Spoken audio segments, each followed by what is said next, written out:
और गुजरात के निवासियों की बात करें तो उनकी अपनी भाषा है, वो यही प्रधानमंत्री को बड़ा प्रधान कहते हैं और अपने बड़े प्रधान को देखने के लिए कैसे दूर दराज से लोग यहां पहुंचे हैं। सिर्फ गुजरात तक सीमित सोमनाथ की गरिमा नहीं जो बार बार हम आपको बता रहे हैं, बल्कि यह हमारे देश की अस्मिता, हमारे देश की आत्मा का सवाल था, जिस पर बार बार इन मुगल आक्रांताओं ने प्रहार करने की कोशिश की। लेकिन उसका जवाब आज आपके सामने है कि भले ही 1000 साल पहले एक दो बार नहीं बल्कि 12 से 13 बार सोमनाथ की मंदिर को पूरी तरीके से तोड़ने की कोशिश की गई, खंड खंड करने की कोशिश की गई, शिवलिंग को खंड खंड करने की कोशिश की गई, लेकिन कैसे आज सोमनाथ यहां गौरव के साथ खड़ा हुआ है। आप देखिए कि कैसे ऊंची ऊंची इमारतों पर ये लोग बैठे हैं। ये एक झलक पाने के लिए प्रधानमंत्री के बैठे हैं और उसमें ज्यादातर आपको युवा दिखाई दे जाएंगे। युवाओं को अपनी संस्कृति से, हमारी विचारधारा से, हम कहां से उठे हैं, हमारे पूर्वज कहां से रहे और कैसे हमारे पूर्वजों ने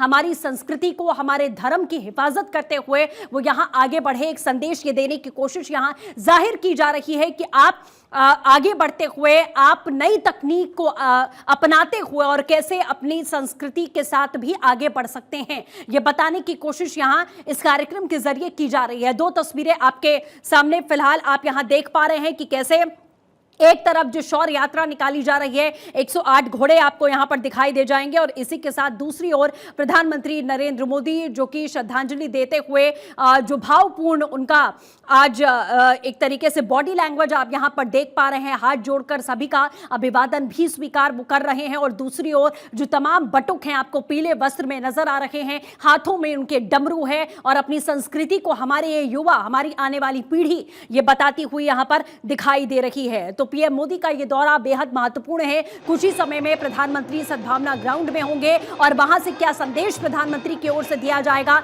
ये देखना होगा। तो हर उस सोच को, हर उस विचारधारा को जो भारत के खिलाफ वो ख्वाब बुनते हैं, भारत का अहित सोचते हैं, उनके लिए ये बड़ा संदेश है कि आज ही भारत सामना नहीं कर रहा है, बल्कि कैसे 1000 साल पहले भी भारत के इन प्राचीन धरोहर को नुकसान पहुंचाने की कोशिश की गई, लेकिन भारत ने उसका डटकर सामना किया, उसका जवाब दिया और मुगल आक्रांताओं को आखिरकार देश छोड़कर भागना पड़ा। तो किस तरीके के हालात यहां पर उस समय में रहे, तब भारत नहीं झुका, तो आज भारत आखिर कैसे झुक सकता है, ये संदेश देने की कोशिश की जा रही है। आज चाहे वो राम मंदिर के निर्माण की बात करें, मथुरा काशी की बात होती है, सोमनाथ की बात होती है, तो आप युवाओं को देखिए कि कैसे युवा लगातार जुड़ रहे हैं। और आज अगर धर्म के पर्यटन की बात यहां पर की जाए, धार्मिक पर्यटन की बात यहां पर की जाए, तो युवा सबसे ज्यादा आपको मंदिरों में दिखाई दे जाएंगे। अदिति बनी है हमारे साथ। अदिति, हम देख पा रहे हैं पीएम मोदी का काफिला,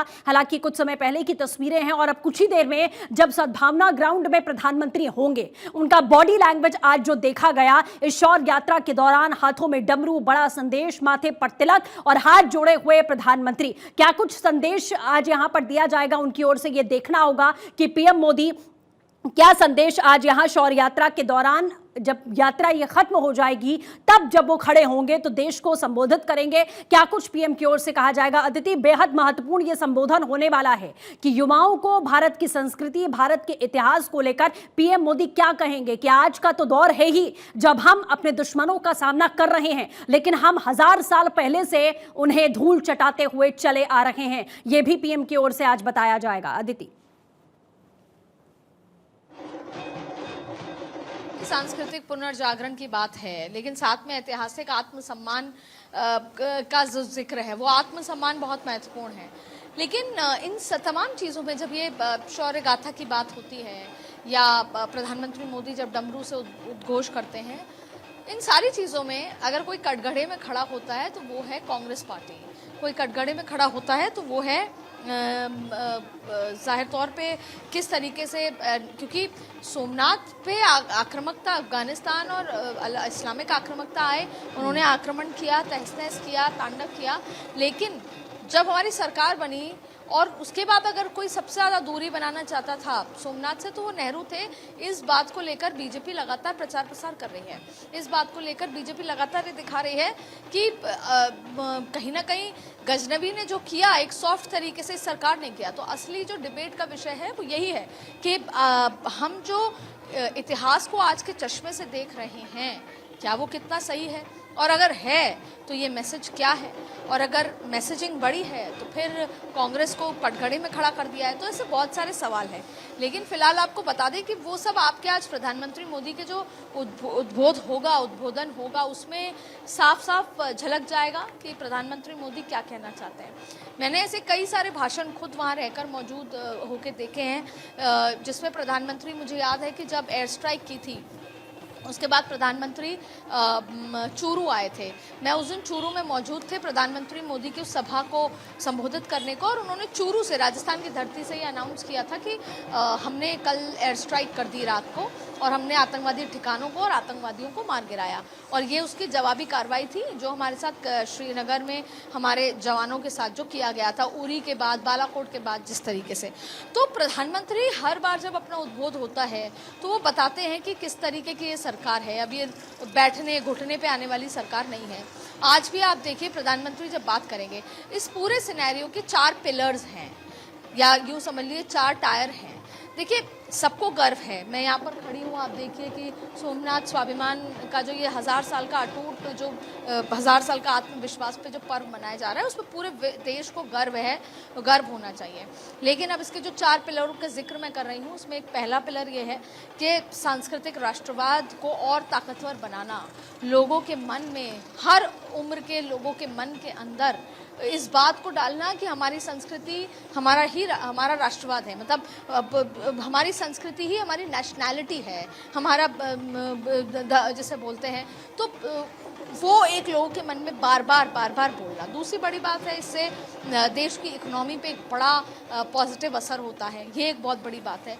चौथी बड़ी बात है कि एक मैसेज देना उन लोगों को जो जैसे कि जो लोग जैसे ममता बनर्जी का जिक्र करें, उनको ये मैसेज जो चाहती हैं कि बांग्लादेशी घुसपैठी वहाँ रहें जिससे वोट बैंक में इजाफा हो, उनको एक मैसेज देना कि आप ये जो छुपे हुए गजनवियों को मदद करते हैं, क्योंकि वो बांग्लादेशी जो यहाँ पर रहते हैं दूसरों के संसाधनों का इस्तेमाल करते हैं और भारत को नुकसान पहुँचाते हैं, वो भारत को अपना नहीं मानते, वो बड़ा नुकसान है। और तीसरा, एक बार फिर कांग्रेस को, गांधी परिवार को कटघरे में खड़ा कर देना कि आखिरकार आपने ना तब उस आइडियोलॉजी के थे और आज जब राम मंदिर का भी जिक्र आता है तो आप उसी आइडियोलॉजी के हैं, नेहरू आइडियोलॉजी के, कि आपको मंदिर से दूरी बना के रखनी है, आप मंदिर के निर्माण को विकास नहीं मानते हैं।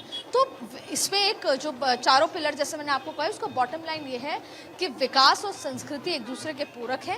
पहले जो बताया गया, विकास और संस्कृति विरोधी हैं एक दूसरे के, इस तरह का मैसेज नहीं है, एक दूसरे के पूरक है। और हमारी जो आस्था का विषय है और जो सम्मान का विषय है, आज यहाँ पर वो भी रखा जाएगा, जिसको अगर बेहतर तरीके से कहें तो आस्था विकास का संगम की बात कर लें, राजनीतिक और वैचारिक संदेश की बात कर लें, वैश्विक संदेश की बात कर लें। निष्कर्ष ये है कि मोदी का सोमनाथ दौरा ये कहता है कि नया भारत ना भूलेगा, ना झुकता है और ना ही अपनी पहचान से समझौता करता है। ये अपने आप में बहुत खास बात है कि अपनी पहचान से कोई समझौता नहीं, और अब कोई गजनबी आंख दिखाएगा तो उसकी आंख निकाल ली जाएगी। लेकिन इसमें कटघरे में खड़े होते हैं। और इसका अगर सांस्कृतिक, अब मैं थोड़ा सा कैमरा घुमा के आपको दिखाना चाहती हूँ ये लोगों की आवाजाही। मैं खड़ी हूँ जहाँ पर वो सद्भावना सर्कल के बाहर, सद्भावना जो ग्राउंड है उसके बाहर खड़ी हूँ। ये जो भीड़ है आप देखिए, जो लोग हैं सजे हुए, सवरे हुए, तैयार, ये लोग कहाँ जा रहे हैं? ये लोग उस सद्भावना ग्राउंड में जा रहे हैं क्योंकि ये सब कोई प्रधानमंत्री मोदी को सुनना चाहते हैं, वो क्या कह रहे हैं उनसे बात करना चाहते हैं। तो ये चाहे इसमें युवा भी हैं, बुजुर्ग भी हैं, बच्चे भी हैं, तमाम वो लोग हैं जो प्रधानमंत्री मोदी को सुनने के लिए वहाँ पर जा रहे हैं। कहाँ जा रहे हैं?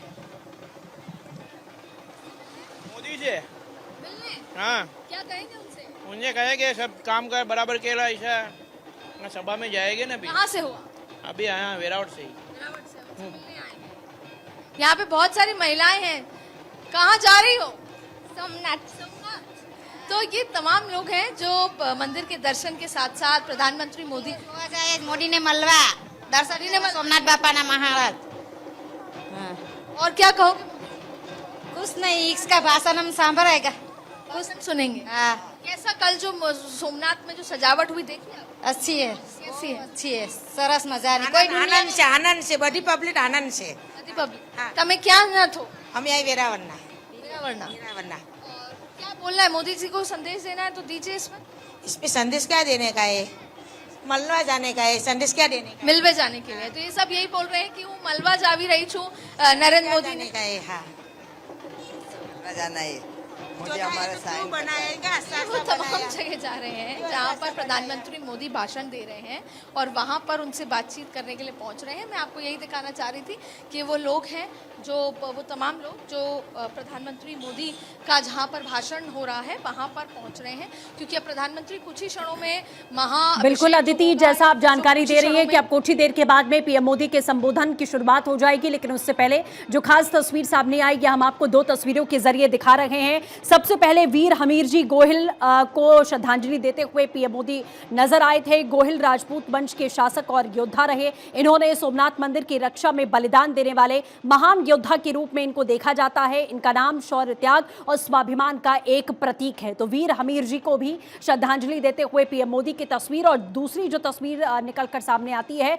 वो है सरदार वल्लभ भाई पटेल की, क्योंकि सरदार वल्लभ भाई पटेल ने सोमनाथ मंदिर के पुनर्निर्माण का दृढ़ निश्चय किया और 1947 में ही उन्होंने इसकी घोषणा की थी। भारत की सांस्कृतिक गरिमा और स्वाभिमान की बहाली का प्रतीक माना जाता है। तो मंदिर के जीर्णोद्धार की कोशिश और सबसे पहले जो घोषणा यहां पर की गई वो सरदार वल्लभ भाई पटेल की ओर से ही की गई थी और प्रधानमंत्री ने उनको यहां नमन किया, क्योंकि आज का दिन उन वीर योद्धाओं को नमन करने का, याद करने का, श्रद्धांजलि देने का है जिन्होंने सोमनाथ मंदिर के लिए अपने प्राणों का त्याग दिया है।